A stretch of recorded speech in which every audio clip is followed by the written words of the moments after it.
Hola amigos, bueno, hoy es 12 de marzo de 2018. Muy bien, este videoconferencia, el cual aparece allí con el título Isla Prisión Gorgona, el Alcatraz colombiano, y aparece más abajo Daniel Camargo Barbosa, el famoso sádico del Charquito. Bueno, este tema viene, o este documental, digamos, lo manejo así desde ese punto de vista, viene porque se aproxima Semana Santa y pienso ir hasta la isla Gorgona a conocerla aquí en el Pacífico, litoral Pacífico, frente a las costas de Guapi, donde funcionó pues la isla Prisión Gorgona desde 1960, la que fue creada pues bajo el gobierno de Alberto Lleras Camargo, hasta 1984, que la clausuró cuando era presidente Belisario Betancur. Y entonces me he dado a la tarea de revisar pues estos aspectos relacionados con el porqué de esas prisiones en ese momento. Particularmente pues la de Alcatraz, y en ese entonces, en la década del 60, pues la isla Prisión Gorgona para Colombia. También pues me fundamento en un libro que aparece aquí en el margen izquierdo, margen derecho, pero sí, a la izquierda mía, de Esteban Cruz Niño. Este es un bogotano, historiador, antropólogo, y tiene una obra pues que se titula Los monstruos en Colombia, si existen asesinos seriales. Quizás en otra ocasión hice un video sobre estos tipos de asesinos seriales con base en esta obra de Esteban Cruz Niño. También tengo en cuenta la obra de Desmond Morris, sobre todo la segunda, El Zoo Humano, que publicara en 1969. Le antecede El Mono Desnudo hacia 1967, y ahora miramos allí un aspecto importante de este zoólogo, porque tiene esa profesión, pero él escribe pues sobre asuntos de conductas animales y a la vez pues entonces se mete en lo de las conductas humanas. Esto lo hago como punto de referencia para lo que les voy a comentar aquí.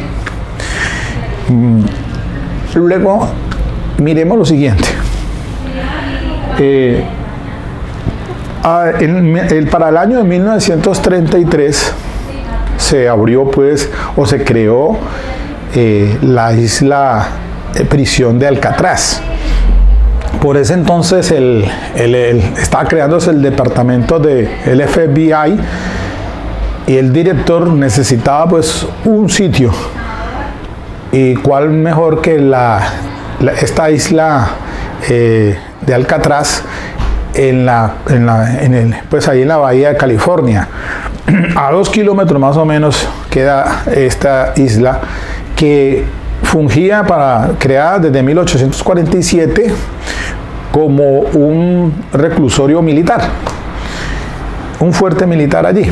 Entonces se acondicionó Alcatraz, conocida también como La Roca, y esta se mantuvo por espacio casi de 30 años, porque se cerró cuando era fiscal general de Estados Unidos F.J. Kennedy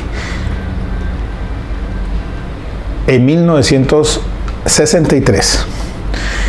Por esa época, más o menos, 1961-62, se dio una gran fuga. Los cuatro personas que lograron escapar de Alcatraz, y pues ahí incluso se hizo una película protagonizada por Clint Eastwood en 1977 más o menos. Para 1972 había salido una película también que se conoce como Papillón, Papillon, pues es el libro escrito por Henry Charrier, francés, hacia 1969, y pues ese es el papillon. El papillon significa en francés mariposa, porque este condenado tenía una mariposa y es recluido en la Guyana francesa. En ese entonces se trasladaban estos presos hasta la Guyana francesa y de allá pues se cuenta que se fugó. Por eso entonces hay una película que la protagoniza Dustin Hoffman con Stephen McQueen, creo que es el protagonista principal, y el secundario, en este papel secundario lo tiene Dustin Hoffman. Bien, ahora entonces nos vamos para nuestro Alcatraz colombiano.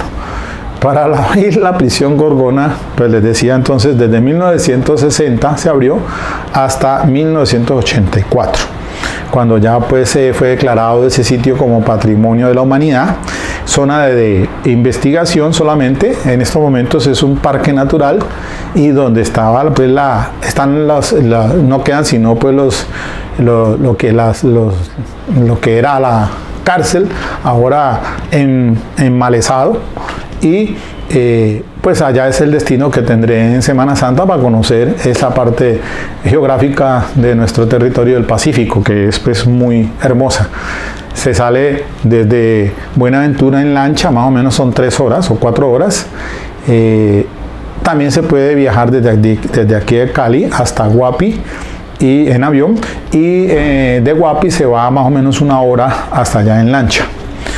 Yo lo voy a hacer es por acá por Buenaventura, pues de Cali, Buenaventura, 1 hora y media más o menos por carretera, y después me iría entonces en lancha hasta la isla Gorgona.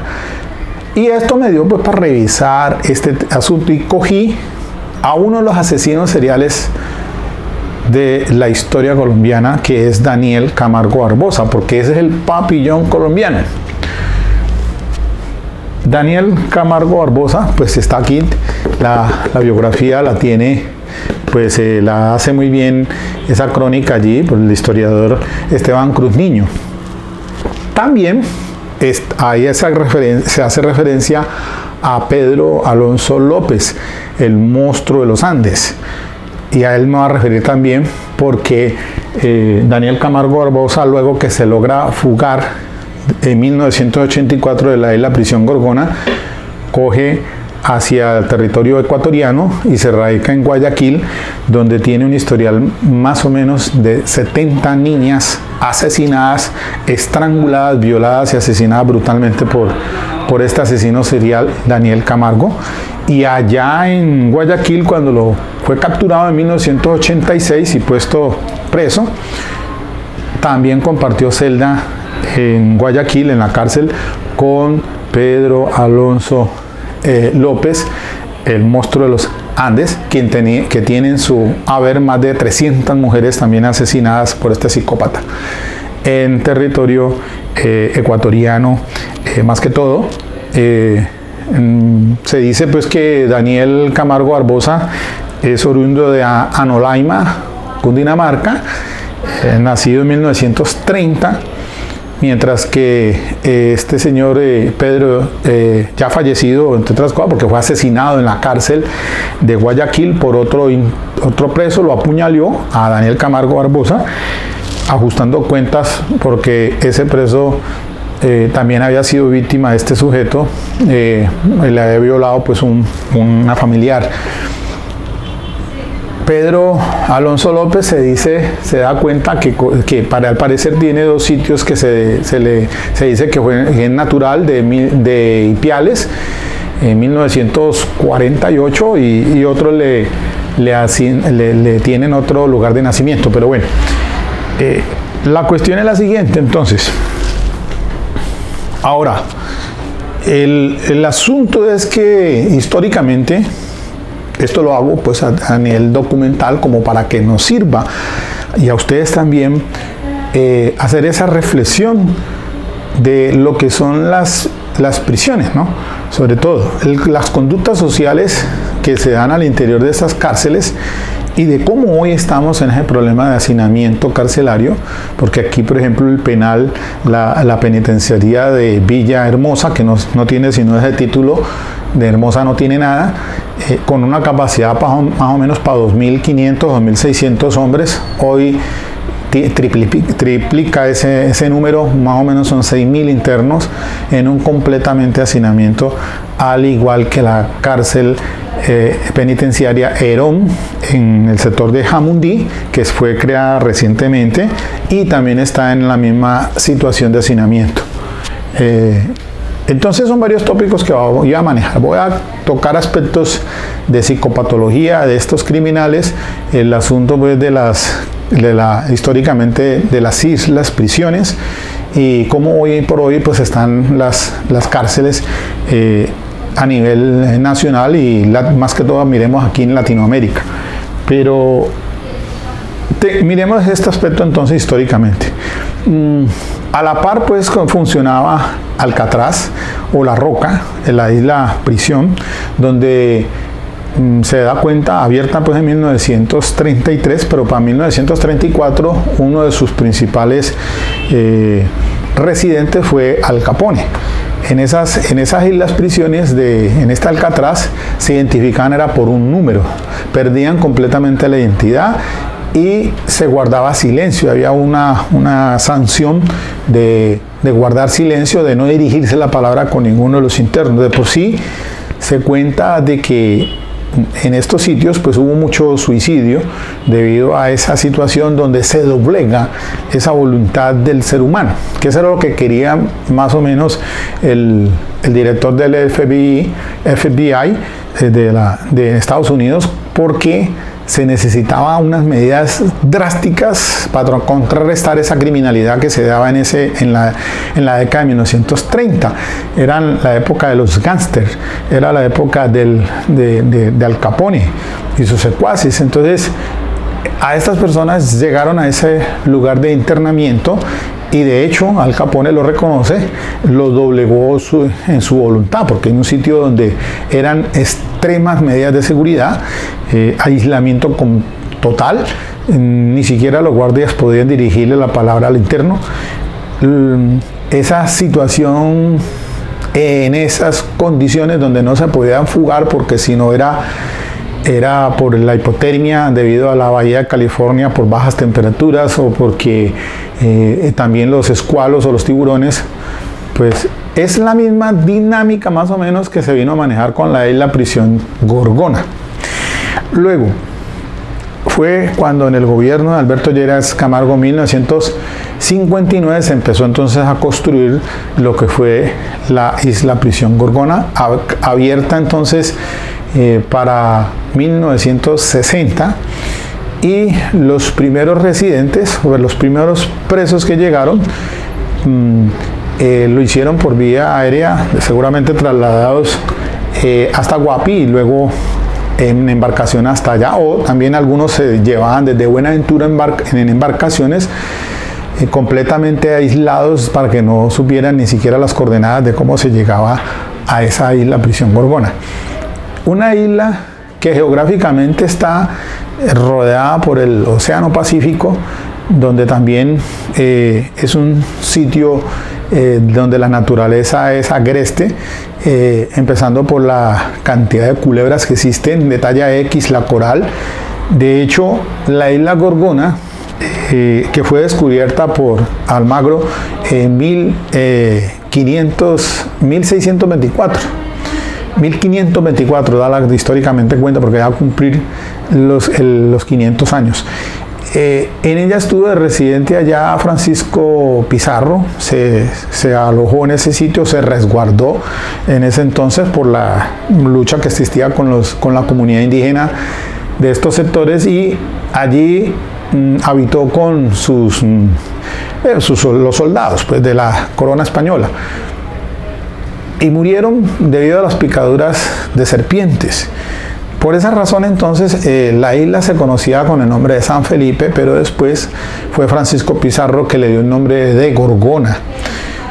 debido pues en la cultura griega se conoce las gorgonas como aquellas que tienen en lugar de cabellos unas serpientes. Entonces de allí se toma el nombre y se conoce como Isla Gorgona, y también hay otra isla pequeña que se llama Gorgonilla.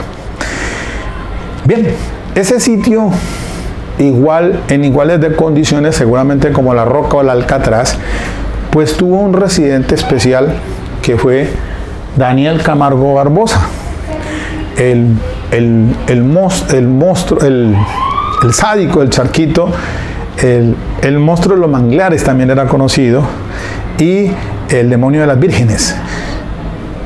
Este Daniel Camargo, nacido en 1930 en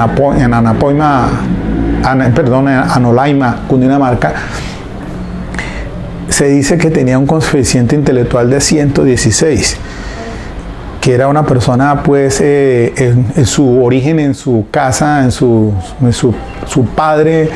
madre muere muy tempranamente, el padre se organiza con otra señora, su madrastra, entra a maltratar al muchacho, al niño, incluso lo castigaba haciéndolo colocar prendas femeninas para que se burlaran de él.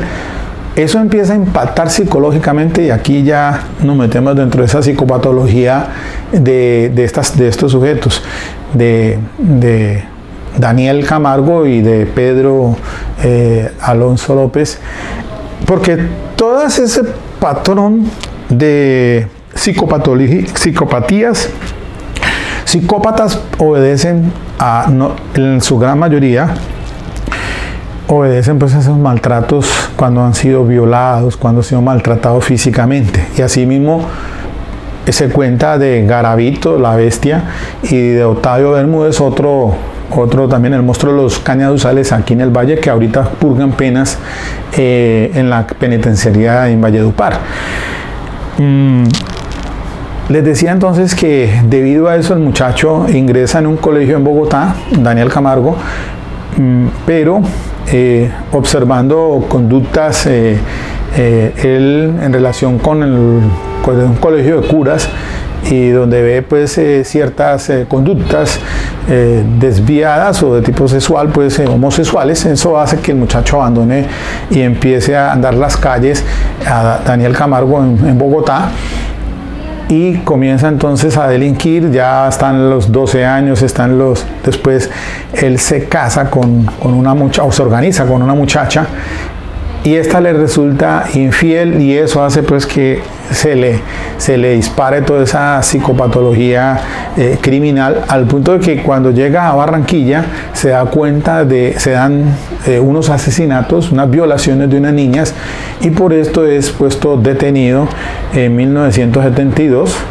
y condenado a 25 años y enviado entonces a la isla prisión Gorgona. Llega en 1972 y este hombre, Daniel Camargo, por su inteligencia, toda vez que se tiene conocimiento que los libros en las penitenciarías los leía, era un lector ávido, pues se cuenta que le gustaba mucho la lectura de Dostoyevsky, con Crimen y Castigo, seguramente, con los hermanos Karamazov. Bueno, a propósito, esta literatura clásica, en esta parte de las conductas humanas, sí que llama la atención, por lo menos, de Dostoyevsky, de los hermanos Karamazov, y lo mismo de Crimen y Castigo. Y está el libro este de la ciudad de los muertos, porque Dostoyevsky pues cuenta su autobiografía cuando estuvo pues recluido, exiliado en Siberia. Así más o menos de esa literatura yo recomiendo mucho, cuando en mi época de juventud me daba pues a la lectura de esta clase de libros, por ejemplo, El Conde de Montecristo de Alejandro Dumas. Es una obra extraordinaria, como también Los Miserables de Víctor Hugo. Esas obras que tienen que ver con ese aspecto social, sobre todo en los establecimientos penitenciarios de aquella época. Por ejemplo, en El Conde de Montecristo, que es una extraordinaria obra de Alejandro Dumas. Bien, y les decía pues que este señor Daniel Camargo, con ese coeficiente intelectual, pues absorbía toda esa cultura. Era un tipo que era políglota, hablaba portugués, inglés, sin siquiera haber puesto los pies en una academia. Era un hombre muy, muy culto. Eso hizo que entonces en la isla Prisión Gorgona se ganara la confianza de los guardias para poder entonces salir del penal y recoger madera, porque en esa cárcel solamente se cocinaba era con madera. Y él, muy juicioso, el Daniel Camargo, se dedicaba a recoger todo este tipo y aprovechó en ese tiempo que tuvo también de conocer las corrientes marítimas, de conocer el estado del tiempo, de la ubicación de la guía con las estrellas, como hacen los marinos. Y eso empezó a trabajar la forma en que se iba a fugar de la isla Prisión Gorgona, al punto de que un tronco que tenía, él lo empezó a trabajar para construir su propia balsa, pero fue descubierto. El hecho es que se tiene conocimiento que los guardias llevaron ese tronco allá al penal, y la advertencia era de que el que pretendiera huir de la isla Gorgona pues no lo iba a lograr, porque si no quedaba a la deriva en mar abierto, pues si no hacían de la suya los escualos. Al fin de cuentas, entonces, fue para 1984, en el mes de noviembre, que logró huir en una balsa Daniel Camargo, cogiendo hacia las costas de Guapi, internándose en ese entonces pues en las montañas, y cogiendo hacia Ecuador. Lo cierto del caso es que la información que se dio en ese momento por la guardia fue de que se lo habían comido tal vez los tiburones, que había cogido mar abierto, y no apareció Daniel Camargo. Se cerró ese claustro definitivamente en 1985 y no se volvió a saber nada más de este señor Daniel Camargo, solo hasta cuando llegó entonces hasta Ecuador y comenzó a hacer de las suyas. Si ustedes pueden revisar en YouTube, están los documentales en crónicas de este señor, de cómo su modus operandi, haciéndose pasar por un pastor, se auxiliaba de las niñas entre 8 y 12 años, y cuenta este sujeto pues que él prefería esas clases de niñas ecuatorianas porque eran más dóciles frente a las colombianas. Las colombianas eran más desconfiadas, por eso entonces las niñas ecuatorianas le trataban de darle esa ayuda.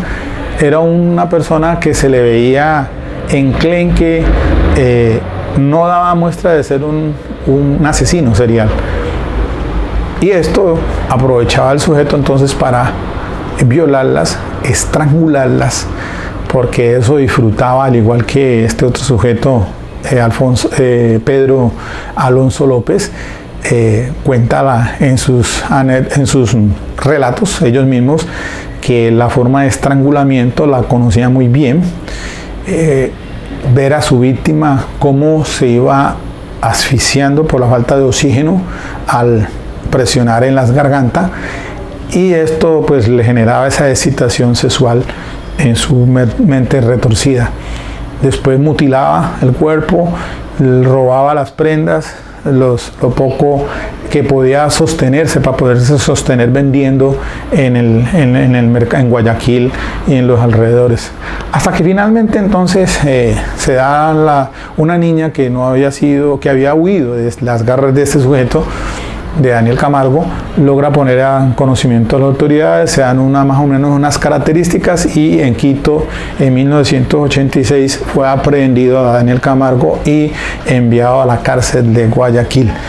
Ya confiesa entonces y da lugares a la policía de donde había enterrado a las niñas que había estrangulado, había asesinado, porque ni siquiera las autoridades ni nadie dudaba de que ese sujeto tan enclenque, tan frágil, de 50 y pico de años, fuera el autor de todas esas masacres seriales de niñas entre los 8 y los 12 años.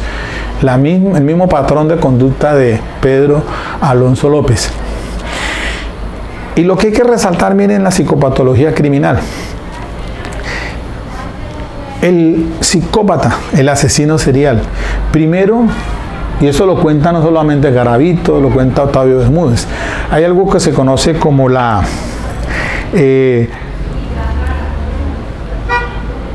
mentalidad forense. Es decir, al inicio, en el caso de Daniel Camargo, fue aprehendido y Pedro López fue aprehendido por la violación de unas niñas y solamente le dieron 6 años de cárcel. ¿Y qué hizo que Pedro Alonso López, el monstruo de los Andes, después empezara a asesinarlas, igual que Daniel Camargo? Pues que esa experiencia forense, es decir, evitar que lo denunciaran. Entonces, por eso es que el asesino serial termina como Garavito y como Octavio Bermúdez, pues para no dejar rastros, sino volver a caer en la cárcel, terminan entonces teniendo esa experiencia forense, o sea, una mentalidad forense, porque sabe muy bien. De ellos se conoce que son coleccionistas de objetos, como en las famosas películas americanas, y incluso de Garavito y de Octavio Bermúdez fue ese el modus operandi. Primero fue capturado Garavito, y Garavito le ayuda a las autoridades para el perfil psicológico, para dar con Octavio Bermúdez, que eran de aquí, aunque Garavito nacido en el Quindío, pero criado aquí en el Valle, lo mismo que Octavio Bermúdez, y ese sí era de aquí del Valle del Cauca. Perfiles psicológicos.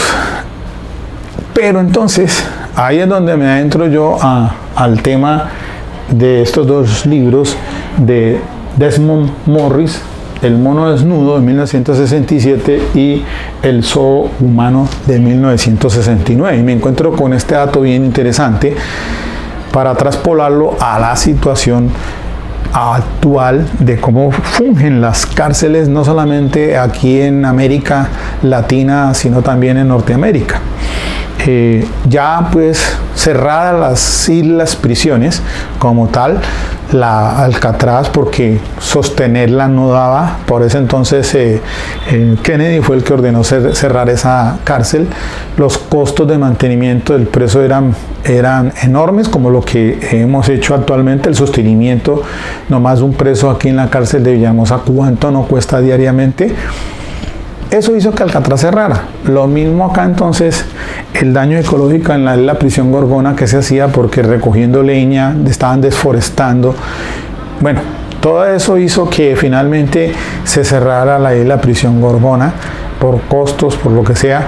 Y ya incluso pues Alcatraz también, al final, ya para la década de 1960, cambiaron los patrones de manejo del Estado frente a esas conductas de los delincuentes, o el manejo pues de influenciar en la conducta criminal, en el patrón del delincuente.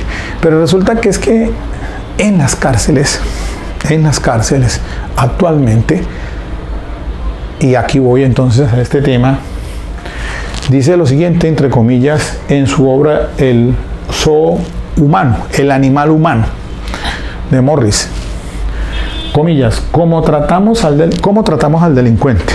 2 puntos. Lo encerramos en una comunidad confinada, compuesta exclusivamente de delincuentes.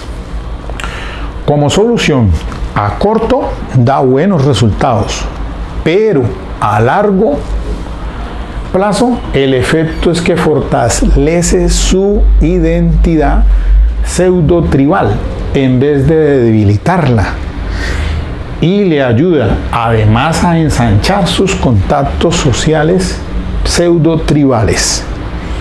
Sigue diciendo, comillas, la ley solo prohíbe a los hombres a hacer lo que las condiciones artificiales de civilización las impulsa a hacer. Cierro comillas.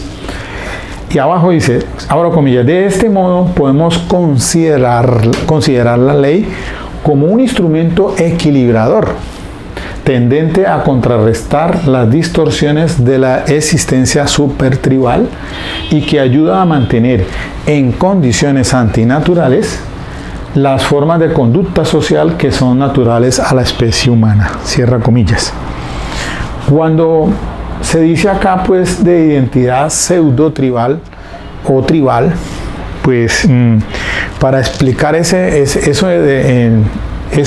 comportamiento social tribal es el de las tribus, porque es que pues el análisis que hace el autor de conducta animal, en este caso de conducta animal humana, el zoo humano, pues tiene que ver con el comportamiento social de las actuales sociedades pues civilizadas.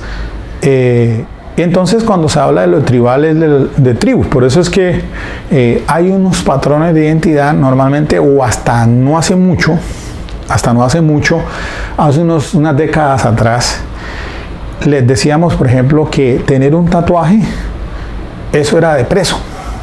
Esa era la idea que nos teníamos todos.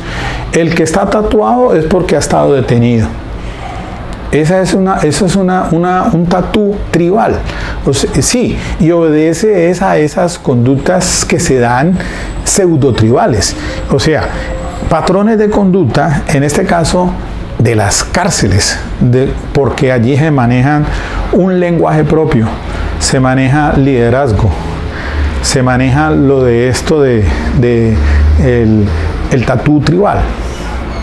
Pero el tatú tribal eso no viene de ahora, sino que eso ya viene históricamente de las tribus polinesas, de las tribus celtas, o sea, en Francia, en Inglaterra, porque cada grupo o tribu tenía su identidad a través del tatuaje. Animales, eso significaba estatus, modo de estatus, significaba espiritualidad, identidad de grupo, para desclasificar este es de esta tribu y este es de esta otra tribu. Entonces por eso esa sí tenía esa connotación como tal. Ya lo miramos desde el punto de vista de las cárceles, los tatuajes es muy frecuente, pero porque ese es el lenguaje que se tiene en las cárceles. De allí entonces que el detenido, el preso, terminaba haciéndose pues tatuajes en el cuerpo, pero porque es un lenguaje de estatus al nivel interno de las cárceles. Entonces, por eso es que es muy importante este análisis que hace este señor, zoólogo Desmond Morris, no es un sociólogo, no zoólogo inglés, y traigo en a colación lo más importante es esto, que las cárceles, el encerramiento con otros delincuentes a corto plazo da buenos resultados, pero que a largo plazo es donde está el asunto.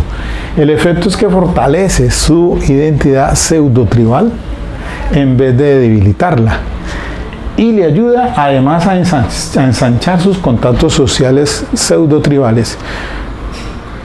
Para nadie es desconocido que las cárceles la maneja no el director, sino, como dicen por aquí, el pluma. ¿Quién es el pluma? El jefe de patio. Ese es el que maneja todo en el patio. El que dice quién duerme en pasillo, quién duerme en celda, pero si hay con qué y tiene con qué. Y es el que protege o no protege. Entonces, todos esos son lenguajes pseudotribales. Estas personas que están condenados a 30, 40 años, a largo plazo, a eso es que se refiere y extraigo esta parte importante de Desmond Morris. No solamente no lo debilita, sino que le ayuda a ensanchar sus contactos sociales pseudotribales. Su tribu, la tribu de la cárcel, digámoslo, ese es el contexto que se da al interior de la cárcel. Y observaba una película en Netflix que me llamó poderosamente la atención de cómo una persona, por un error en un accidente de tránsito, ocasiona un lamentable muerte de otra persona, termina condenado a 3 años en una cárcel, pero a pesar de que era primera vez, pero es confinado con diferentes delincuentes porque se mezclan. El hecho es que la cárcel o el interior, el manejo al interior del liderazgo que se dan en esas cárceles hace que cambie o que tome un comportamiento ya dentro de la especie humana, de sobrevivir. Y sobrevivir es que hoy tengo que o matar o que me maten. ¿Qué escoge usted primero? Entonces, que me violen o violar. Es la ley del más fuerte. Por eso pisar una cárcel para mí es de lo más lamentable, así sea por equivocación que se vaya a una cárcel, porque es el contexto donde se dan toda esa clase de comportamientos, de ese lenguaje pseudo tribal, el que hace pues que esta persona, en lugar de rehabilitarse, de resocializarse, pues sea después una persona de bien para la sociedad. Eso es lo que se maneja no solamente en América Latina, sino también en Norteamérica. Por eso son los comportamientos sociales, y por eso me llama la atención cuando dice: la ley solo prohíbe a los hombres a hacer lo que las condiciones artificiales de civilización le impulsan a hacer.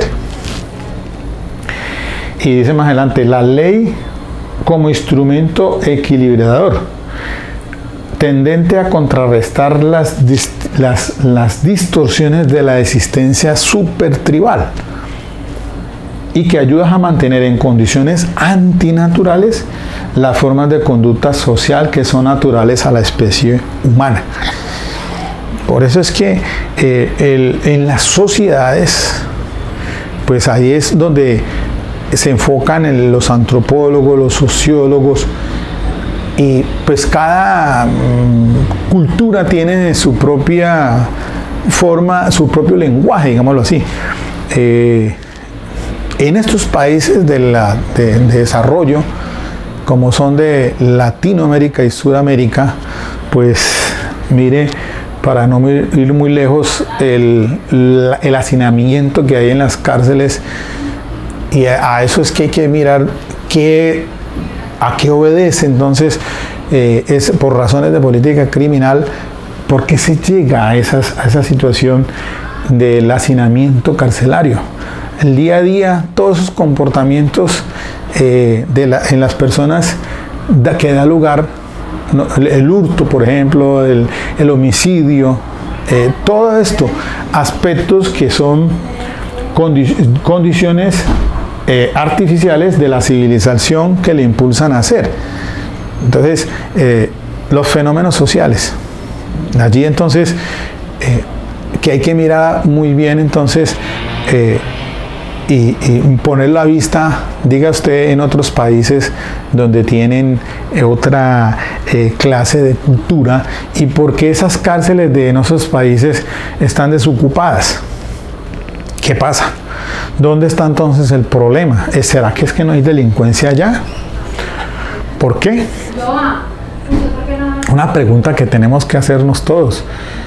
¿Qué sucede allá que no sucede acá? ¿Por qué acá en Sudamérica estamos con el problema de ese hacinamiento carcelario a reventar? Si las cárceles entonces no cumplen con las funciones de rehabilitar ni de resocializar, porque ese lenguaje pseudo tribal se intensifica ya y los contactos sociales pseudo tribales se ensanchan. Terminan siendo las cárceles entonces siendo multiplicadoras de delincuencia. No sale realmente rehabilitada la persona. aspecto que hay que reflexionar.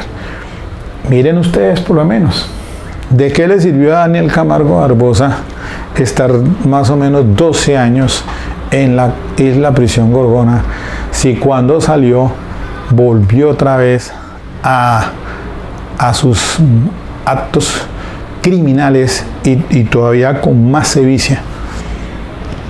Porque solamente se dan cuenta de 70 más o menos niñas, pero se dicen que eran el doble de eso. Entonces, el asunto del manejo de los asesinos seriales, ¿qué será el día de mañana que salga Garavito? ¿Qué será el día de mañana que salga Octavio Bermúdez? Difícilmente pensamos de que él salga a leer la Biblia. Es un psicópata. ¿Qué hacemos con esa población de psicópatas? Que los hay muchos, ¿no? Ahora, con todo lo que se ha dado recientemente, con toda la lucha en política criminal, con legislación para combatir el feminicidio, recordemos ahora la ley de Roselvira Celis, pues, bien, y todo esto, que hoy por hoy, por lo menos tenemos otros aspectos controladores que nos podrían ayudar a resolver esa clase de delitos. Y allí entonces me ubico en el caso de Rafael Uribe, en Bogotá, con la niña, la niña pues, vilmente asesinada. De hecho, pues fueron las autoridades a lograr rápidamente y apoyándose en lo que se ha denominado ahora la vigilancia líquida, ¿no? Y ahí les decía yo, el otro día les hablaba de otro sociólogo, Zygmunt Bauman, es polaco de origen judío. Zygmunt Bauman y David León tienen esta obra que se llama Vigilancia Líquida, o que lo que conocemos como lo del testigo silente. Hoy en día tenemos cámaras por todo lado, en tu residencia, en el barrio, en el parque, en la calle. A eso acudimos, el testigo silente, de que habla el maestro Chiesa, para contrarrestar esa delincuencia. Estamos hoy en día súper vigilados. Y eso en cierta forma, pues, en estas sociedades modernas, ayudaría a resolver. No fue lo que pasó con ni Daniel Camargo, ni con este Pedro Alonso López, estos asesinos seriales que, entre otras cosas, miren el perfil de siempre de niños. Pedro Alonso López escogía a niñas también, más o menos de esa edad, indígenas, niñas ecuatorianas, porque nadie se interesaba en saber qué ha pasado con un asesinato de un niño de estos. Y ellos sabían eso. Ellos sabían ese patrón, sabían muy bien tanto Daniel Camargo como Pedro Alonso. Sabían muy bien, y por eso su modus operandi lo trasladaron fue a Ecuador, no a Colombia. Y así se les dije ahora Daniel Camargo cuando le preguntaban que para él era más fácil manipular, como un gran manipulador y mentiroso, otra de las cualidades del psicópata, niñas del Ecuador que eran más dóciles que las colombianas, que tenían como una forma pues de reaccionar diferente, y todos esos puntos débiles son los que aprovechan esta clase de asesinos seriales. Es sobre esa población que se cometen esa clase de delitos. Bueno, todos esos temas se los dejo de reflexión, mis queridos amigos. Ya en estos 45 minutos era manejar esto. Esto que estoy haciendo aquí solamente de carácter documental, pues me llama la atención todo esto, realmente, y además ahora que quiero pues ir a Gorgona a mirar lo que era el pabellón de máxima seguridad de ese sitio, del cual muchos salieron, pero en 4 tablas, suicidados por la condiciones inhóspitas. Y por ahí tenía, para cerrar, un poema que aparece, el poema que aparece allí en la isla Prisión Gorgona. Para cerrar, lo de por acá, dice lo siguiente. Me quedo por acá. El poema de un hombre escrito, el poema de un preso de Gorgona. Comillas: maldito este lugar, maldito sea. Aquí solo se respira la tristeza. Aquí se bebe el cáliz más amargo que nos brinda el dolor y la pobreza. Aquí la vida no tiene primavera. Aquí el alma no tiene sensaciones. Aquí el amor no tiene compañera y pierde el corazón sus ilusiones. Con eso los dejo, mis queridos amigos. Ok, comenzamos pues estas actividades. Seguimos con estas actividades académicas. Adiós.